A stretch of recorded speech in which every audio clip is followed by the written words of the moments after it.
राज्याच्या विधानसभा निवडणुकीमध्ये लक्षवेधी लढत ठरलेली होती ती कराड दक्षिणची, कारण माजी मुख्यमंत्री पृथ्वीराज चव्हाण यांच्या विरुद्ध भाजपचे अतुल भोसले अशी लढत होती आणि या लढतीमध्ये अतुल भोसले यांनी मोठा विजय मिळवलाय। माझ्यासोबत अतुल भोसले आहेत।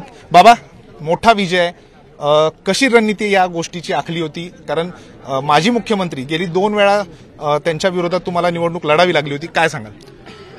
या मतदारसंघामध्ये 1958 सालापासून काँग्रेसचाच प्रतिनिधी निवडून येतोय। 3च आमदार मतदारसंघामध्ये आजपर्यंत झालेले आहेत आणि या मतदारसंघामध्ये अनेक दिवसापासून आमचा प्रयत्न होता की भारतीय जनता पार्टीचं कमळ हे या मतदारसंघामध्ये फुललं पाहिजे, याच्यासाठी आम्ही प्रयत्न करत होतो। आणि ह्या निवडणुकीमध्ये रणनीती आमची एकच होती, जनता जे प्रेम देते ते पदरामध्ये घ्यायचं आणि त्या रणनीतीने आम्ही यशस्वी झालो। बाबा, नक्कीच तुमची रणनीती ही होती, पण एकूणच पक्षाकडून सुद्धा तुम्हाला हातभार चांगला लागला होता। अमित शहा यांची सभा झाली, देवेंद्र फडणवीस यांची सभा झाली, या सभांमुळे फरक पडला बऱ्यापैकी, काय सांगाल? आदरणीय देवेंद्रदादांचं नेतृत्व महाराष्ट्र राज्यांनी मान्य केलं।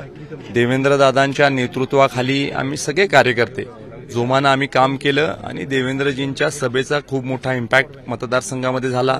आदरणीय अमित भाई शाह साहेबांचा मोठा इम्पॅक्ट या मतदारसंघामध्ये झाला आणि निवडणुकीच्या प्रचारादरम्यान आमचं प्रचाराची रणनीती ही पॉझिटिव्ह होती, विरोधकांची रणनीती ही वैयक्तिक आणि निगेटिव्ह होती। म्हणजे मला टार्गेट केलं, आमच्या कुटुंबातल्या लोकांवर बोलले, संस्थांविषयी बोलले आणि निगेटिव्ह रणनीतीवर त्यांनी राजकारण करायचा प्रयत्न केला। आणि आम्ही MIDCचा प्रश्न असेल, झोपडपट्टीचा गावातला प्रश्न असेल, इरिगेशन योजनांचा प्रश्न असेल, सर्वसामान्य माणसाची कशी प्रगती होईल, फायदा होईल, ह्या रणनीतीवर आम्ही निवडणुकीमध्ये पूर्णपणे आम्ही समोर गेलो आणि त्यामुळे जनतेला पॉझिटिव्ह विचार जास्त आवडला, जनतेने पॉझिटिव्ह विचार स्वीकारले आणि जनतेने मला खूप मोठी संधी काम करायची दिली। नेमकं आता पुढे विजन कसं असणार आहे, काय नेमकं तुमच्या डोक्यात आहे कराड दक्षिणसाठी करण्याचं?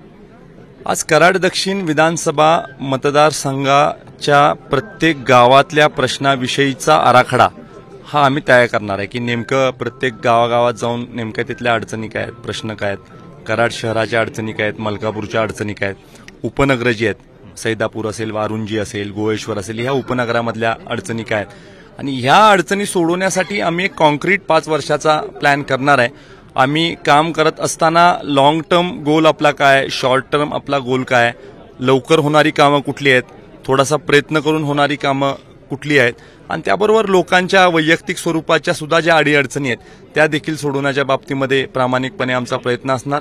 सगळ्यात महत्त्वाचं, जी होतकरू नवीन पिढी आहे, तरुण आहेत, तरुणी आहेत, ह्यांना न्याय देण्याच्या बाबतीमध्ये आमची प्रामाणिक भूमिका असणार आहे। माता भगिनींना देखील सगळ्या शासनाच्या योजना पोहोचवण्याच्या बाबतीमध्ये आमचा प्रयत्न असणार आहे आणि निश्चित पक्षातल्या नेते मंडळींची कृपादृष्टी आहे, आशीर्वाद आहे। आपण एका चांगल्या राजकीय पक्षामध्ये सुसंस्कृत कार्यकर्ते म्हणून काम करतो, ह्याचा भान ठेवून आम्ही भविष्यात काम करणार आहे। नक्की ह्या विजयाचं श्रेय नेमकं कोणाला द्याल? शेवटचा प्रश्न।